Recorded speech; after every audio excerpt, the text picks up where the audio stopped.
Alright guys, we've got a Prundar on this account and we are going to showcase him. I think he's absolutely amazing. I kind of made fun of him before because he looks funny, like his helmet's kind of too small. That still applies. I still think he looks a little bit funny, but we're going to go over everything that he can do. I've tried him out in some dungeons, the Doom Tower, the arena, so let's jump right in.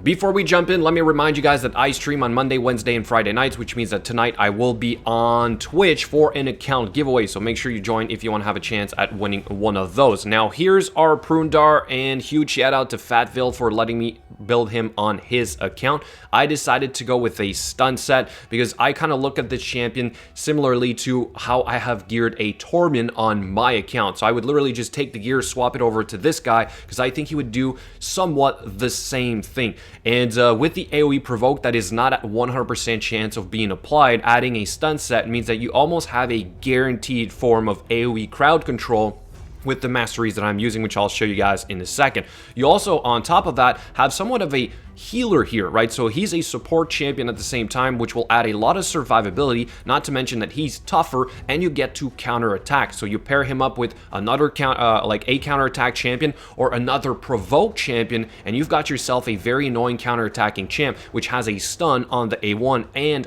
or a decreased speed, right? So with the stun set, that's even more crowd control. It kind of just made sense. So let's go over these pieces here real quick. We have speed and accuracy, basically, HP percent, crit rate, crit damage. We'd have a good shield, maxed out. Gloves, I would probably do defense percent, but this one had a lot of speed on it. We have a defense percent chest, some speed boots. Flat defense ring, we have a defense amulet, and here we have an accuracy banner. All right, so if I were to try and fully gear him on my account as well, like I said, my Tormin has over 300 resistance and over 300 accuracy and almost 240 speed for 4k defense. I would probably aim for something similar in a stun set, and I think that would make him really annoying to deal with. As for the masteries, we went with whatever was going to emphasize his kit, right? So more defense, could have been resistance. Here we have basically just mighty endurance in case we do get crowd control, but with more resistance, you would hope that you don't get crowd control, so it might not be really important. Same thing with wisdom of battle. But this right here, harvest of despair for a leech, because we do have a stun set and the stun on the A1. I think that's really good for like Doom Tower fights, right, where it drags on, so you don't need a healer. You have the leech, plus you have the continuous heals from his kit. Cycle of revenge, if you're slower, even if you're faster, you get hit, therefore you almost take a turn right after. That's always good.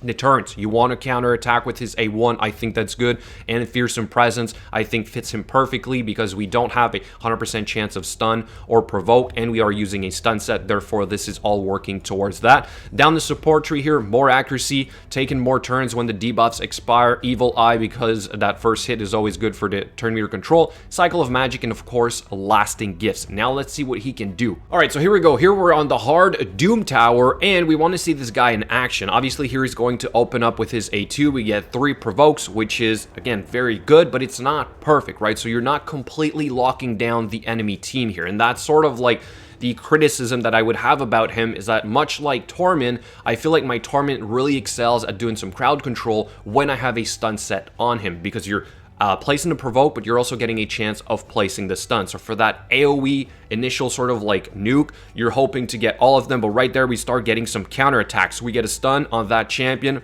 There you go, a stun there as well. So that is really nice though, right? As soon as you have a couple provokes, and again, if you partner it up with another champion like Iron Brago, you're going to get even more provokes. Therefore, between those two, you should lock down the enemy team. And the synergy between Iron Brago and this guy of applying the increased defense on all the team and adding more defense means he's going to hit harder, he's going to be tougher, and we have some continuous heals from this guy, which is basically also acting, like I said, as our healer. I think that is really fantastic. So because of that, I'm going to say that he's a pretty hard carry. If you get him early on, certainly build this champion because he's going to do a lot of different things, right? You're combining crowd control, survivability all onto one champion. Right there, we got a hit, a decreased speed because that wasn't a counter attack.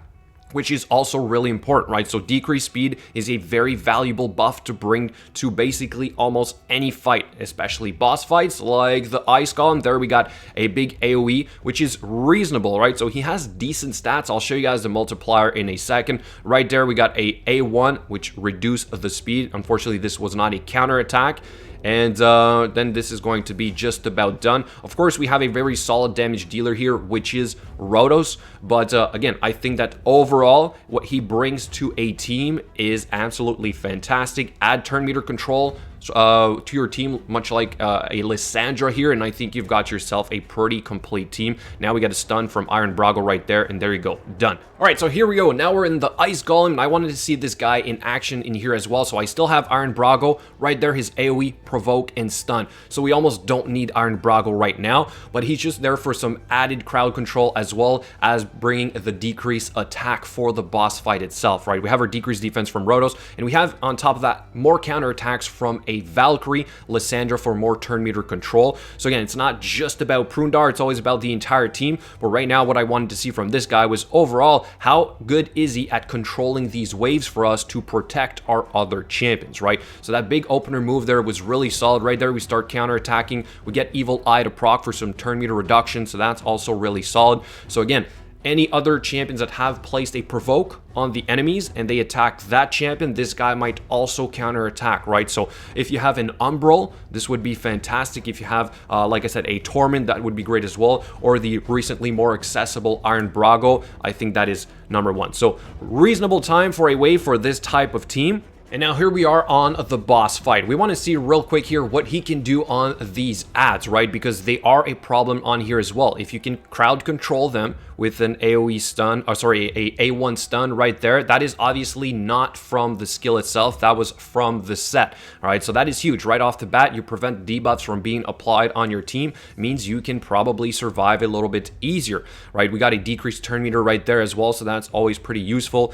And now we got a stun from Iron Brago. So again, the combination, I think, of Iron Brago and Prundar will take care of basically all the crowd control needs that you would need basically in the beginning, right? So again, if you're just starting out and you pull this champion, I think he's absolutely amazing. So let me fast forward to the end here, because at this point he's going to be basically useless against the boss. He doesn't deal a whole lot of damage the way that I have geared him, but his multipliers are reasonable, and you could always try and increase his damage potential. But for the time being, I look at this guy as support and crowd control. Now let's go in the arena. Starting with this quick blender team here that is going to attack us first, but that's all right. We do have a tanky Krisk, and we have a basically Rotos, which will trigger his passive. So obviously we're kind of banking on this right here, and it works in our favor. But our Prundar is going to take a turn right there, and he's going to open up with his AoE provoke. Let's see what we get. Boom. Stun, provoke, provoke, stun, right? So that's what I mean. If you go on a slow team, you get hit first, but you still get around to getting this guy to hit. Number one, right here, I think we buffed up. We applied our strengthen buff and continuous heals. Look at all the buffs that we have on our end. That is huge. Right there, we do, I believe, counter attack with the his passive, right? And then we're going to get one more A1 from this guy. Boom, right there, 20k damage. Reasonable. Let's do another one. Here we go. For this last fight, we do have a typical sort of nuker build on the enemy team. We get frozen across the board, so that is a problem. Again, I don't have enough resistance, and I do believe we're going to take one more big hit here. We're going to lose some champions, but watch as we recover from this thanks to our Duchess, obviously, and then we're able to take control of this fight. So our Prundar is down. Our Rotos is down at this point, but we got an AoE provoke. This guy revives, they start attacking, then we go right into doing some counter attacks, right? So again, a secondary provoke champion, I think with this guy is number one. It is the best. And we're going to take even more counter attacks here right there again. So we don't get a stun on that one, but we do get a turn meter reduction from the Evil Eye Mastery.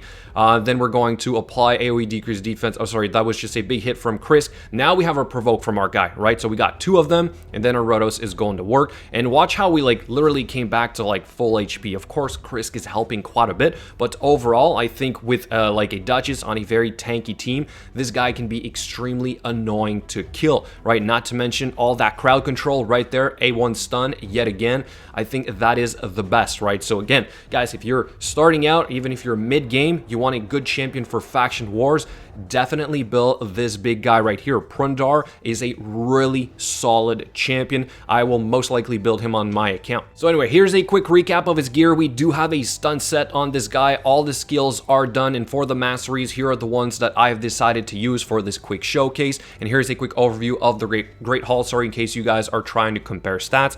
Let me know what you think in the comments below. Are you guys excited about this new champion? Thank you so much for watching, and I'll catch you guys later.